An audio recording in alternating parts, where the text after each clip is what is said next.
Assalamualaikum warahmatullahi wabarakatuh. Saya ingin berbagi pengalaman untuk mengambil rumah secara KPR. Pengalaman saya ngambil rumah KPR di daerah Bekasi. Harganya itu 748 juta dengan DP 10%, itu 74 juta sekian. Nah, saya mau bagi tips gimana sih kesulitannya waktu saya ngambil dan cara ngatasinnya. Berbagi pengalaman, mungkin Anda juga ada yang kayak saya, mungkin bisa kayak gitu juga solusi buat mecahin masalahnya.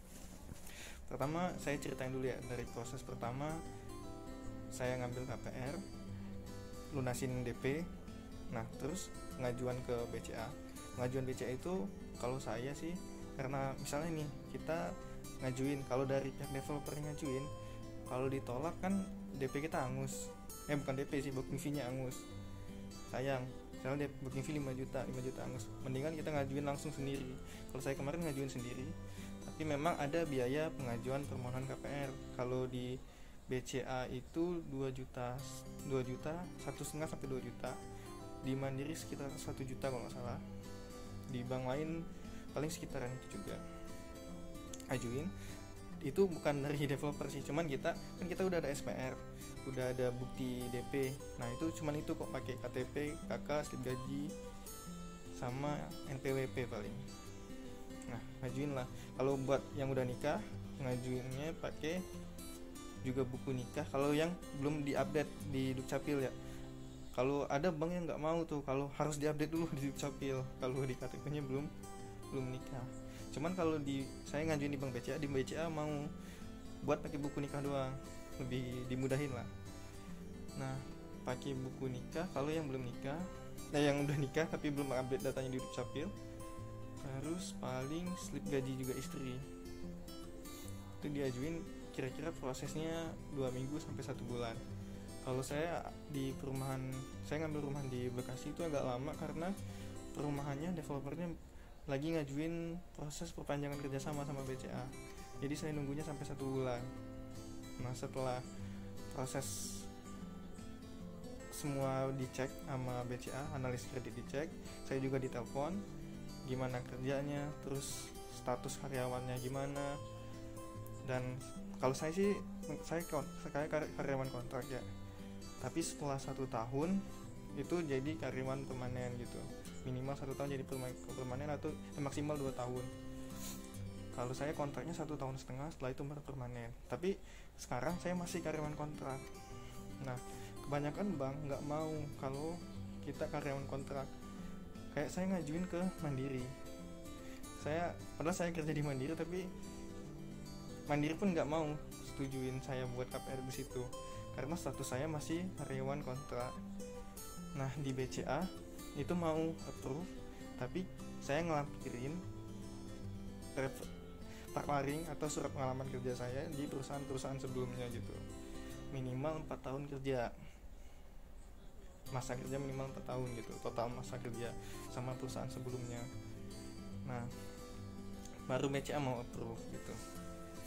Dan saya juga ngomong ke BCA kalau setelah ini karyawan tetap, jadi mungkin jadi bahan pertimbangan sama dia. Cuman kalau yang karyawan kontrak, jadi jangan takut juga sih, jadi bisa pakai surat pengalaman kerja sebelumnya, insya Allah di approve juga buat permasalahan karyawan kontrak.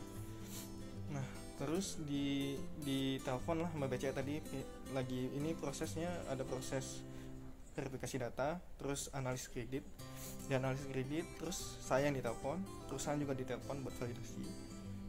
Cuman validasi doang sih harusnya, kalau perusahaan tuh nggak panjang, cuman gajinya bener nggak segini, dia emang kerja gini di sini atau enggak, terus statusnya emang karyawannya gimana, status karyawannya, terus untuk jangka panjangnya gimana dia. Nah terus habis analisis kredit disetujuin, nah terus langsung akad. Untuk akad prosesnya itu kalau sama developer, karena saya ngajuinnya langsung nggak sama developer, jadi saya ngasih tahu nih sama developer kalau saya udah setujuin KPR BCA, saya lunasin DP sama developer, terus PPJB, tanda tangan PPJB sama developer, diajuin lagi ke BCA. Nah proses di BCA saya nungguin akad kemarin 1 minggu sih, dijadwalin lagi sama developer sama BCA. Nah di sini buat akad itu ada biaya-biayanya, ada biaya KPR, itu ada biaya administrasi, biaya provisi, asuransi, segala macam, itu hampir setengah DP totalnya. Provisi itu kalau nggak salah 10% dari harga rumah, 0,1% dari harga rumah. Asuransi itu kalau umurnya lebih muda itu lebih murah asuransinya. Tapi total semuanya itu nggak sampai setengah DP sih. Nah, itu bukan sebelum biaya notaris ya. Kalau biaya notaris itu bisa dinego dari range harga. Ini banyak yang bingung sih. Saya juga awalnya bingung, takut kemahalan. Ada saya googling di internet 30 juta harga biaya notaris, mahal banget. Gak mungkin lah segitu. Nah, saya googling ada yang ngomong 400 ribu, dan gak mungkin juga 400 ribu kan. Saya baru nanya ke notarisnya itu, ke developer, range harganya itu 1,5 sampai 3 juta. Nah, itu kita bisa nego. Dulu saya dapat harga di bawah 2 juta lah, di bawah 2 juta. Jadi nanti kalian bisa nego juga seharusnya. Setelah itu langsung akad. Waktu akad saya ada masalah juga tuh. Waktu akad buku nikah saya belum ditandatangani.